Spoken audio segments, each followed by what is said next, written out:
السلام علیکم friends, welcome back to my channel novels کی دنیا۔ فرینڈز، ہم اپنے ناول شدت عشق کا نیکسٹ پارٹ سٹارٹ کرتے ہیں۔ کون تھا وہ شخص جاننا چاہا۔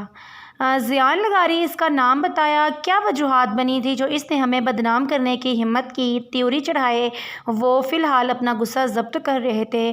پچھلے کچھ دن پہلے اس کی میڈیسن کی جعلی انڈسٹری بند کرائی تھی، وہ اس کا اونر تھا۔ یہ بات اسے کل پتہ چلی تھی، اور اب کیا کہاں گیا وہ فرار ہے، پر زیادہ دن نہیں، جلد حراست میں ہوگا، اور اس کا حشر وہ کروں گا، اس کی سوچ میں بھی نہیں۔ اپنا غصہ وہ چاہ کر بھی قابو نہیں کر پا رہا تھا۔ یو بلڈی بچ لیگی اس کا نام۔ پلیز نہیں کرو، مجھے پین ہو رہا ہے۔ درد سے اس کی چیخیں بلند تھیں۔ تکلیف ہو رہی ہے۔ وجدان کی پرنسس کو گھٹنوں کے بل جھکتے اس پر ہنستے بول رہا تھا۔ وہ اپنے کندھے پر جلتے سگار کے نقش و نگار، وہ تکلیف میں مبتلا تھی۔ پلیز، میری کیا غلطی ہے، مجھے جانے دو۔ آنسوؤں پر بند باندھے منتیں کیں۔ پیاری، تمہاری غلطی یہ ہے کہ تم اس کی بیوی ہو جس نے مجھے برباد کیا۔ بہت مزہ آتا ہے نا اسے دوسروں کے معاملے میں ٹانگ اڑانے کا، پر اب تیری حالت دیکھ کر اگلی دفعہ پنگا لینے سے پہلے سوچے گا ضرور۔ وجدان شاہ بجا ہوا سنگھار دوبارہ جلایا تھا اور اس کے منہ پر دھواں اڑایا تھا۔ زمین پر بے آسرا پڑی بری طرح وہ کھانسی تھی۔ گرے آنکھیں دھوئیں کے باعث سرخی اور کھانسی کی وجہ سے پانی سے بھر گئی تھیں۔ وہ خوف زدہ ہوئی، جسم میں درد سے ٹیسیں اٹھ رہی تھیں۔ انجیکشن کے اثر سے وہ سن تھی، تکلیف محسوس ہو رہی تھی، پر اپنے ہاتھ بھی نہیں لا پا رہی تھی۔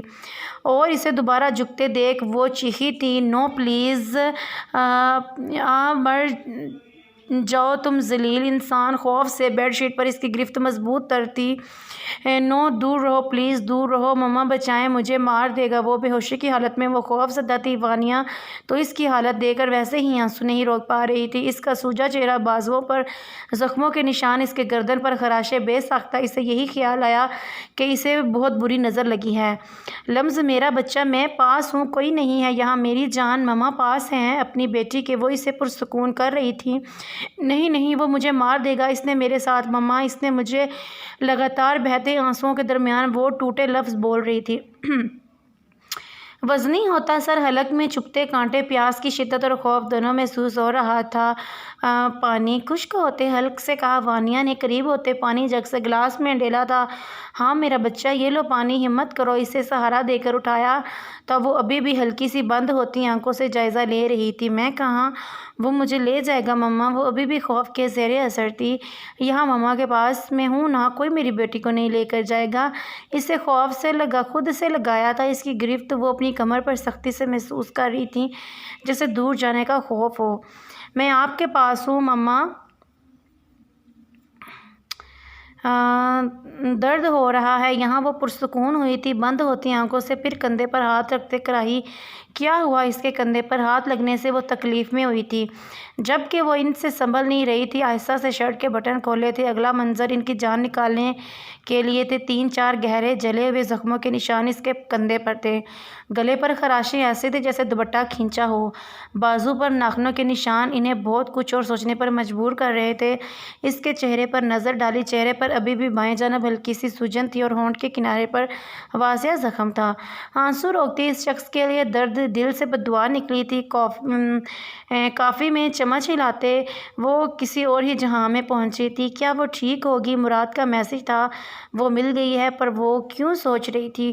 وہ اس سے ملنا چاہ رہی تھی، پر اس مراد سے کیوں پوچھا؟ اب اپنے آپ پر غصہ آیا۔ تم نے جانا نہیں آج؟ گرینی کی آواز سے تسلسل ٹوٹا۔ وہ اسے غور کر رہی تھی۔ بالوں کے رف سے جوڑے میں گرے سادہ سے کرتے میں تھی۔ 11 بج گئے تھے اور وہ آرام سے بیٹھی تھی۔ نہیں، سپ لیتے کہا، کیوں؟ اب انہیں معاملہ کچھ زیادہ سنگین لگا۔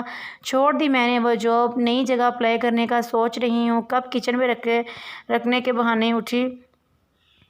دل میں خوشی ہوئی۔ وہ اچھا فیصلہ ہے، شادی بھی تو تمہاری کرنی ہے اب تم۔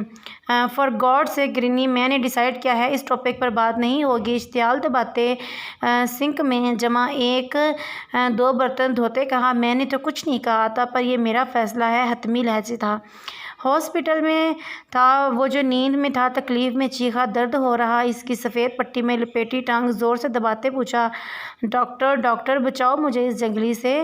مسلسل وہ تنہا لاچار ہاسپٹل بیڈ پر پڑا ہڑبڑاتے بدحواسی میں پکار رہا تھا، جو ٹانگ میں اس کے کھائی گولی لگنے کے باعث ریمانڈ پر ہسپتال تھا۔ بند کر منہ، یہ جو دماغ میں چل رہا ہے نا کہ ٹانگ کی تکلیف کے بہانے یہاں سے تو نکل جائے گا ملک، تو یہ تیری سوچ ہے۔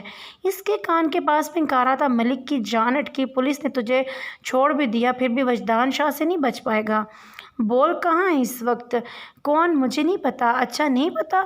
ہاں، پاکٹ سے چھوٹا مگر تیز دھار والا چاقو نکالتے کھولا تھا اور سیدھا اس کی آنکھ کے کنارے پر رکھا۔ پیچھے کر پاگل، مجھے نہیں پتا زیان لگاری کا۔ اچھا صحیح ہے، چل پھر۔ گردن پر اشارہ تک لایا، ہلکا سا کٹ لگایا تھا، خون کی بوندیں تیزی سے بہیں۔ میں قسم کھا رہا ہوں مجھے نہیں پتا، دور کرو اس سے، ڈاکٹر نرس بچاؤ مجھے۔ وہ اس بے حد سے خوفزدہ تھا، ملک کی اس شخص کی پراسرار شکل ناقابل فہم تاثرات دیکھ جان نکلنے کے قریب تھی، جو کچھ بھی کر سکتا تھا۔ نہیں پتا، چل پھر بھی میں تجھے 2 آپشن دوں گا، ماننا تیری مرضی۔ پہلا، خود کے سارے گناہ قبول کر لے، دوسرا میرے ہاتھوں موت قبول کر لے۔ Choice is yours. میں تجھے چھوڑوں گا نہیں وجدان شاہ، اور تیری بھی ایک خبردار ذلیل انسان، اگر اس کا نام بھی اپنی زبان پر لایا۔ منہ اور گردن اتنی زور سے دبوچی تھی کہ ملک کو لگا اگلا سانس نہیں لے پائے گا وہ۔ تو یہ وہ انسان ہے جس نے لمس کے والدین کا بھی ایکسیڈنٹ کرایا تھا، جبکہ وہ سراسیمگی کی کیفیت میں تھا، اور اسے کیسے پتا؟ یہ نہیں سوچ مجھے کیسے پتا؟ تجھ جیسا کمینہ انسان میں نے زندگی میں نہیں دیکھا۔ ساری کڑیاں اس نے ملائی تھیں، اس کا لمس کو جاننا، اپنی ماں سے یہ سننا کہ ان کا ایکسیڈنٹ پری پلان تھا۔ یہ تو ہوائی تیر چھوڑا تھا، پر اس کے تاثرات سب کچھ ثابت کر رہے تھے۔ تیری بیٹی بھی تو نے چھپا کے رکھی ہے، کیا خیال ہے پھر؟ ملک تو جیل میں ہوگا تو نور کا کچھ تو کرنا ہوگا۔ اب میں اس کا خیال اچھے سے رکھ سکتا ہوں اگر تم چاہو تو۔ سراسر اس کا خون جلایا۔ اس کی شکل دیکھی جو خوف کا پتہ دے رہی تھی۔ وہ حیران تھا، جسے چھپایا تھا، جانتا تھا جو کام وہ کرتا تھا اس کا مکافات عمل بھی ہوتا ہے، اس لیے اپنی اکلوتی بیٹی جو کینیڈا تھی، جس کا کسی کو نہیں پتا، پھر بھی اسے اس کا نام کیسے پتا؟ بکواس بند کرو وجدان شاہ، میری بیٹی کے بارے میں ایک لفظ بھی نکالنے کی کوشش کی تو وہ ہلنے کی ناکام کوشش کرتے بولا۔ غصہ آیا، بہت افسوس ہو رہا ہے، پر ملک جی تو ٹوٹی ہوئی ٹانگ لیے ہے اور وہ کیا کر سکیں گے؟ کیا خیال ہے پھر اپنا چند سال پہلے کیا جرم اپنے منہ سے قبول کر، ورنہ میرا دل بھی اس رشتہ داری بدلنے کو اس کے تنے بے سکون تاثرات سکون دے رہے تھے۔ میں قبول کر لوں گا وجدان کہ میں نے بدلہ لیا اپنے دوست سے، جس نے مجھے پر 2% کی زمین کے لیے کیس کیا تھا، میری عزت خاک میں ملائی تھی، اور میں نے بدلہ لینے کے لیے اس کی گاڑی کی بریک فیلز کر کے ایکسیڈنٹ کرایا۔ میں قبول کرتا ہوں ہر جرم میں بے شمار کرپشن کی، بہت ناحق قتل کروائے، بہت سے غیر قانونی کام کرائے، بس سب قبول کروں گا، پر میری بیٹی کو نقصان نہیں پہنچائے گا۔ اس وقت آپ کی اپنی اولاد کے لیے بے بسی دیکھ کر اس پر شدید غصہ آیا۔ وہ شخص جو کتنی ہی لڑکیوں کی زندگی برباد کر چکا تھا، اپنی اولاد کی باری پر کیسے خوفزدہ تھا؟ وہ اس کی بیٹی کے ساتھ ایسا کچھ کرنے کا ارادہ نہیں رکھتا تھا، بس اس کے سارے جرم اس کے منہ سے قبول کروانے تھے تاکہ بچنے کا 1% چانس بھی نہ ہو۔ ریکارڈ بند کر کے وائس کلپ سیو کی اور جاتے جاتے ایک زوردار تھپڑ اس کے منہ پر مارا۔ شاید لمس کے چہرے کے زخم کا بدلہ اسے لیا تھا، جبکہ تھپڑ کی شدت سے اس کی گردن دوسری طرف کو مڑ گئی تھی۔ شادی ڈیلے کرنے کا ارادہ ہے آپ کا؟ طلحہ اور اس کی ماں اس کے گھر تھے، کل مہندی تھی، مگر جو حالات تھے وہ ان کے ساتھ تھے۔ لمس کی کنڈیشن ابھی سٹیبل نہیں ہے، میرے خیال سے ڈیلے۔ صدف کی بات وہ کاٹ چکا تھا۔ نہیں، وانیہ کی رخصتی فائنل کی گئی ڈیٹ پر ہی ہوگی۔ وجدان کی آواز پر باقی تو نہیں، پر صدف ضرور صدمے میں تھی۔ کیا اسے اس کی کنڈیشن کا اب بھی ذرا خیال نہیں تھا؟ صدف کو غصہ آیا، پر بھائی میں اس کے ٹھیک ہونے پر ہی کرنا چاہتی ہوں۔ وانیہ نے ہمت کرتے کہا، اٹس فائنل ڈیٹ سے میری بات ہو چکی ہے آنٹی، آپ لوگوں کی تیاری ہے؟ کوئی اعتراض؟ اب ان کے پاس بیٹھے پوچھ رہا تھا۔ ہاں، ہم لوگ تو تیار ہیں، آپ کا مسئلہ؟ جب وہ بات درمیان میں اچک چکی تھی، ہمارا کوئی مسئلہ نہیں ہے، آپ لوگ مقررہ دن پر ہی آئیں، ہم تیار ہیں۔ کیا آپ نہیں چاہتی ہیں؟ وانیہ طلحہ کی آواز سے وہ جو ٹیرس پر کھڑی پلٹی۔ طلحہ میں کیوں نہیں چاہوں گی، بس وہ میری چھوٹی بہن ہے، پتہ ہے اس کو وہ میری شادی لے کر کتنی ایکسائٹیڈ تھی، وہ افسردہ سی ہوگی، اس کی تکلیف محسوس ہو رہی تھی، میں سمجھ سکتا ہوں، پر پلیز جو جیسے چل رہا ہے چلنے دے۔ وجدان نے صحیح کہا ہے، میرے خیال سے اس خوشگوار ماحول سے وہ شاید جلدی ریکور کر پائے۔ قریب جاتے اس کے ہاتھ گرفت میں لیے۔ جی شاید وہ پرسوچ تھی، وہ ہوش میں تو تھا بھائی جو اس کے قریب ترین ہو گیا تھا۔ میں نے سنا ہے آپ بہت بولتی ہیں۔ یکدم اسے خاموش دیکھ کر کان کے قریب جاتے کہا۔ اس کے ہونٹ کان کی لو پر محسوس ہوتے دل نے عجیب رفتار پکڑی، ایسی معاملے کا کبھی سامنا ہی نہیں ہوا تھا۔ کیا کر رہے ہیں طاہا، پیچھے ہوں، یہ میری ماما کا گھر ہے۔ وہ اسے پیچھے دھکیلتی اپنی جلالت مناتے بولی۔ واؤ کیا لاجک ہے، مطلب میرے گھر میں اجازت ہوگی مجھے؟ ہنستے پوچھا۔ نہیں اب میرا ایسا مطلب ہی نہیں تھا۔ وہ خواہ مخواہ اب اپنی کہیں بات پر شرمندہ ہوئی تھی۔ ریلیکس یار، کوئی آوارہ لڑکا نہیں ہوں، شوہر ہوں آپ کا۔ اس سے ریلیکس کیا جائیں، آپ نے جانا نہیں گھر؟ منمناتے کہا۔ آپ بھی چلیں نا ساتھ، سرگوشی کی۔ طاہا اب مجھے ٹھیک نہیں لگ رہے۔ وہ اب اسے جھجک رہی تھی۔ خراب کر دیا آپ نے، اسے قریب کھینچا تھا۔ پہلی بار صحیح معنوں میں سیٹی گم ہوئی تھی۔ کسی نے مجھے انڈر ایسٹیمیٹ کیا تھا کہ میں رومانٹک نہیں ہوں۔ اب پرابلم ہو رہی ہے۔ اس کی بات یاد دلائی وانیہ کو اپنی 3 دن پہلے کہی بات پر پچھتاوا ہوا تھا۔ یہ چاہتے ہیں یہ شدتیں پھر کے لیے ادھار رکھیں۔ طاہا بھی پلیز جائیں، نظریں جھکائے کہا۔ اسے شرم آ رہی تھی۔ اوف بڑی مشکل سے تو ہاتھ آئی ہیں آپ، چلو خیر۔ محبت، چاہت اور نکاح کا پہلا حق استعمال کرتے اس نے ماتھے پر جھکتے اپنے ہونٹ رکھے، جس پر سکون اور طمانینت محسوس کرتے اس کے نظروں میں دیکھا مزید کوئی حرکت کرتے کہ وہ ٹوک چکی تھی۔ جائیں اب؟ اوکے اوکے جا رہا ہوں۔ ایک ہی دفعہ ہی اب حساب کتاب ہوں گے۔ جبکہ وہ اس کی بات کا مطلب سمجھتے شرم سے سرخ پڑی تھی۔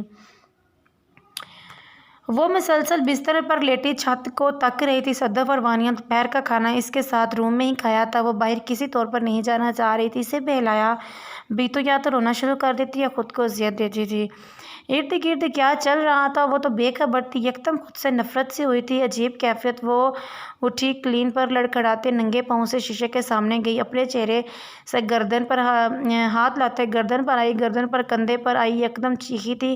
وہ یہ چیخ تکلیف پر نہیں بلکہ اپنے ساتھ ہوئے اس کے وحشیانہ سلوک کے تھے۔ مجھے یاد کیوں نہیں آ رہا انجیکشن کے بعد کیا ہوا تھا، کیا اس نے میرے ساتھ؟ خوف بڑھ رہا تھا۔ وہ کچھ دیر ہوش میں تھی پر بے ہوش ہو گئی تھی۔ کچھ یاد نہیں آ رہا تھا کیا ہوا تھا، برباد کر دیا اس شخص نے۔ میں کس منہ سے سامنا کروں گی سب کا؟ نہیں، میرے ساتھ کیا کیا ہے؟ میرے ساتھ ہی کیوں اللہ، میرے ساتھ کیوں؟ میں بری تھی نا اس لیے ہوا، اچھی نہیں تھی، بالکل اچھی نہیں تھی، اس لیے سزا ملی مجھے۔ ہاں سزا ہی ملی ہے مجھے۔ روتے وہ یہی گردان کر رہی تھی۔ کبڈ کا دروازہ کھینچ کے کھولتے کپڑے نکالے تھے۔ اسے گھن محسوس ہو رہی تھی خود سے۔ یوں لگ رہا تھا وہ شخص ابھی بھی ہنس رہا ہے اس پر۔ اس کے ہاتھوں کا لمس سام کی طرح رنگتا محسوس ہو رہا تھا۔ یہ تب کا تیسری بار شاور لے رہی تھی۔ وہ بے چین سی تھی۔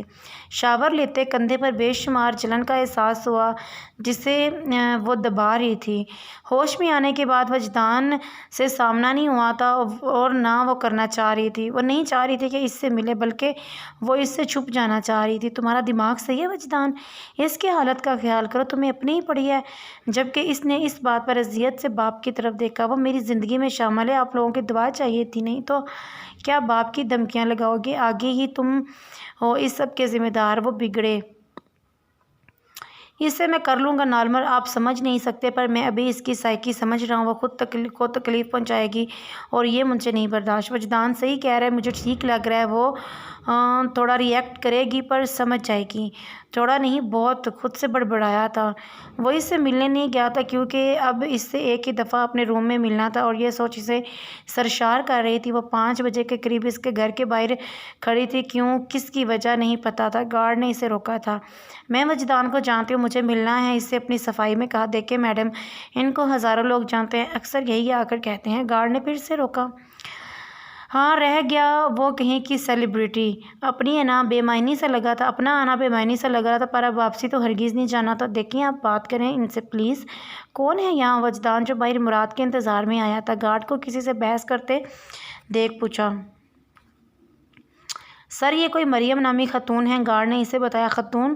اوئے میں خاتون کہاں سے لگتی ہوں؟ وہ بدکی تم